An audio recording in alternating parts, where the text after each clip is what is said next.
Bonjour à tous, merci de nous rejoindre pour cette première capsule d'une série de 3 vidéos qui porteront sur l'optimisation de la pollinisation dans une démarche conjointe entre agriculteurs et apiculteurs. Cette première capsule parle des pollinisateurs. Aujourd'hui, il existe près de 20 000 espèces d'abeilles dans le monde, dont environ 2 000 en Europe et 1 000 en France. 85% de la pollinisation des plantes à fleurs est effectuée par les insectes sauvages et seulement 15% par les abeilles domestiques. Les insectes pollinisateurs appartiennent à différents ordres, dont celui des hyménoptères, qui regroupe les abeilles, les guêpes, les bourdons, les fourmis, et c'est celui qui nous intéresse plus particulièrement. Le terme abeille regroupe les abeilles sauvages, les abeilles sans dard, les abeilles domestiques, dont l'Apis mellifera, notre abeille mellifère pollinisatrice. Ce qui distingue l'Apis mellifera des autres abeilles, c'est sa façon très sophistiquée de récolter. Elle est utilisée pour la pollinisation des cultures. Comment reconnaître une abeille ? Une abeille, c'est un insecte avec 2 paires d'ailes, 3 paires de pattes et un thorax.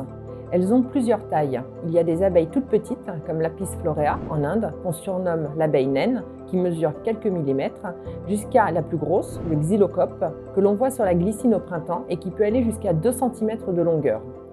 La durée de vie des abeilles est variable. Certaines abeilles ne vivent que quelques semaines. En revanche, les reines de l'espèce Apis mellifera peuvent vivre jusqu'à 3 ou 4 ans dans leur colonie.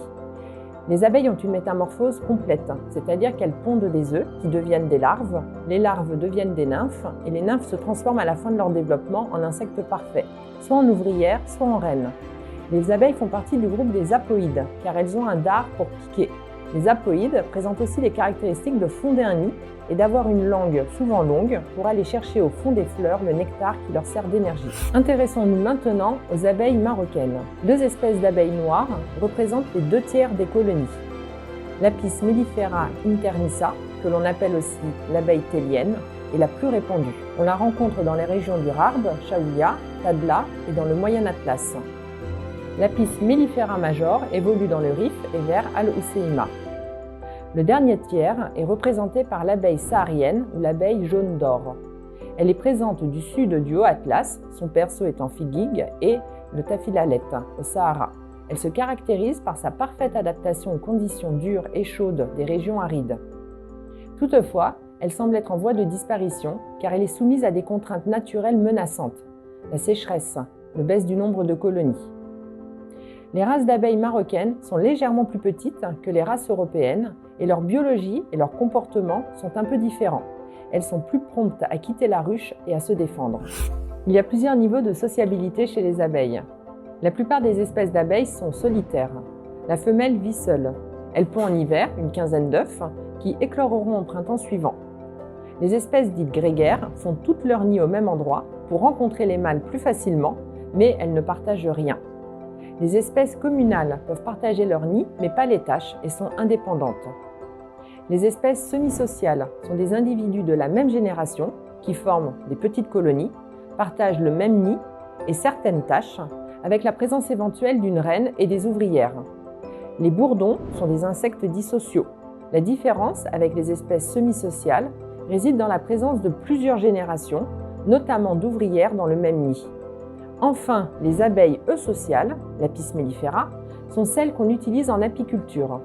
Elles se caractérisent par une collaboration entre les individus et les soins au couvain, une division des tâches extrêmement évoluée et un chevauchement des générations.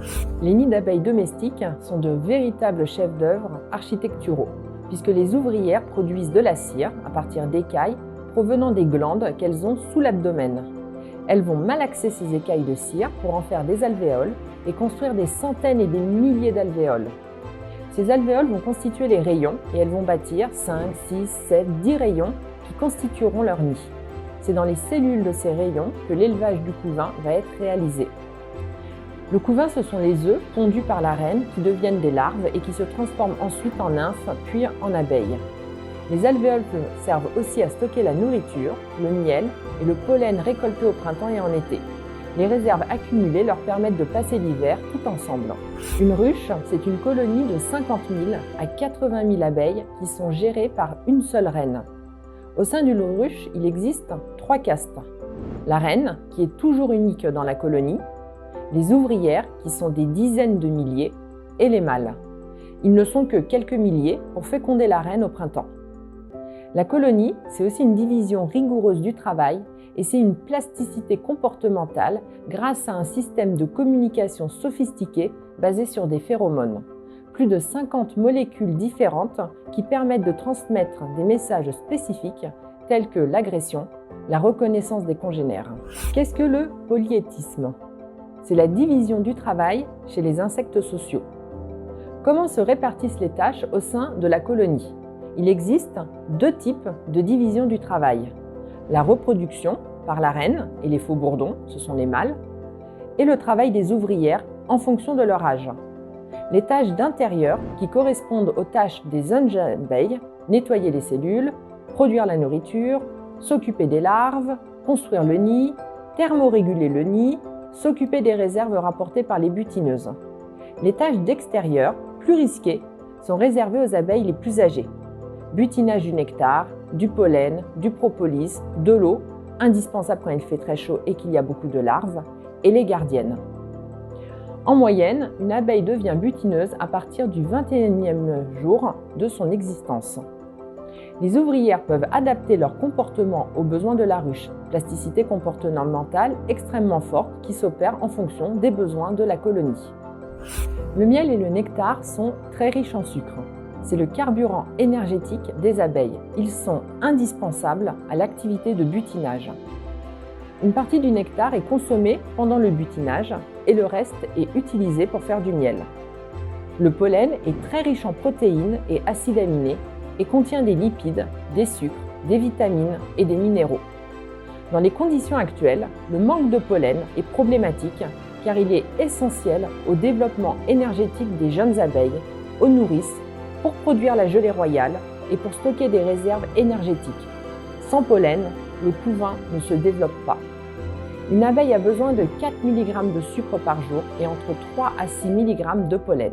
Une abeille mellifère peut visiter de 50 à 1000 fleurs en un seul voyage, ce qui prend entre 30 minutes à 4 heures.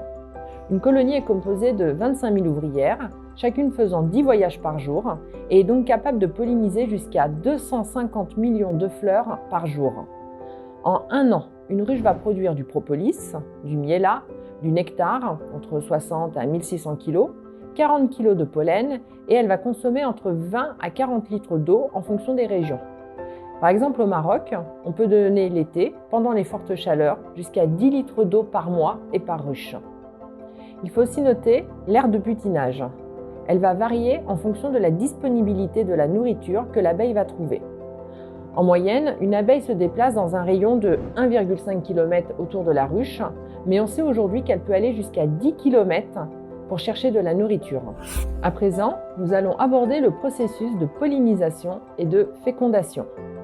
Commençons par la pollinisation. C'est le voyage d'un grain de pollen, d'une étamine, organe mâle, sur l'organe femelle, le stigmate. La pollinisation nécessite un vecteur de transport. Cela peut être le vent, et on parle de plantes aménogames, ou les animaux, et on parle de plantes zoogames. Après la pollinisation, nous passons à la fécondation et à la germination. La fleur est constituée de 4 pièces florales insérées sur un réceptacle. Les sépales forment le calice. Les pétales forment la corolle. Les étamines produisent les grains de pollen. Les carpelles contiennent des ovules, souvent soudés entre eux, et forment le pistil. C'est la fonction femelle de la plante. L'extrémité du carpelle est le stigmate et sa fonction est de capturer le pollen. La grande majorité des plantes à fleurs sont hermaphrodites, c'est-à-dire qu'elles ont à la fois des étamines et des ovaires. Quand les grains de pollen d'une fleur se déposent sur ses propres stigmates, on parle de processus d'autofécondation. Et quand les grains de pollen proviennent d'une autre fleur, de la même plante, on parle d'autopollinisation. Si le grain de pollen arrive d'une autre plante, on parle d'allopollinisation. Les plantes pollinisées par les animaux offrent des ressources à leurs pollinisateurs. Le plus populaire, le nectar, un liquide sucré, et le pollen, ressource très riche en protéines. La fleur est un organe optimisé pour accueillir les abeilles.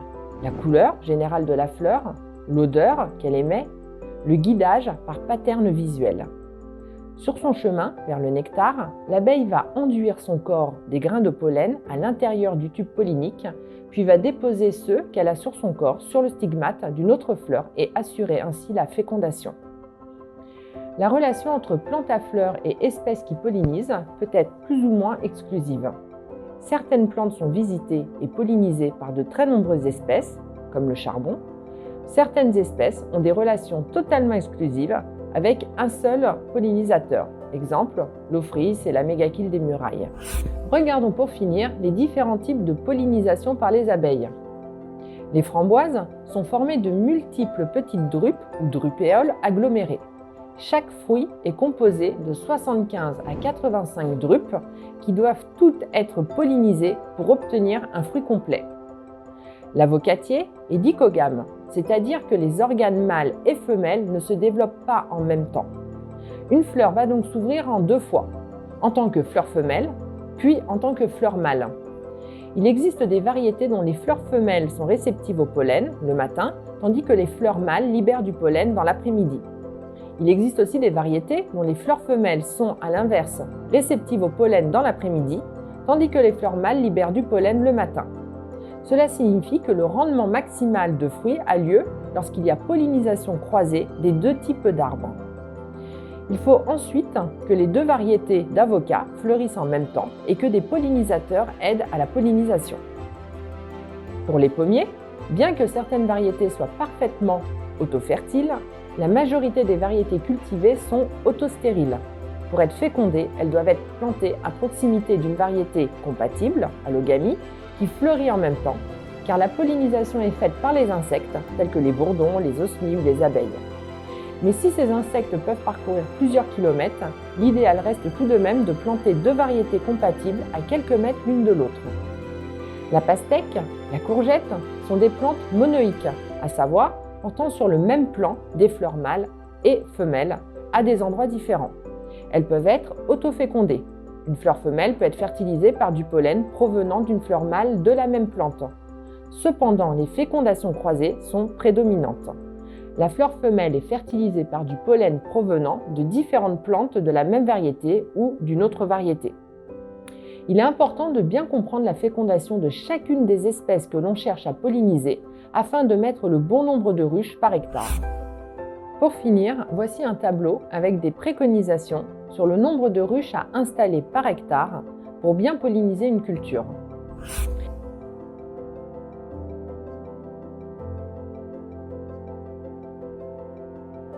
Il faut garder à l'esprit que chaque région, chaque pays, chaque climat a ses caractéristiques.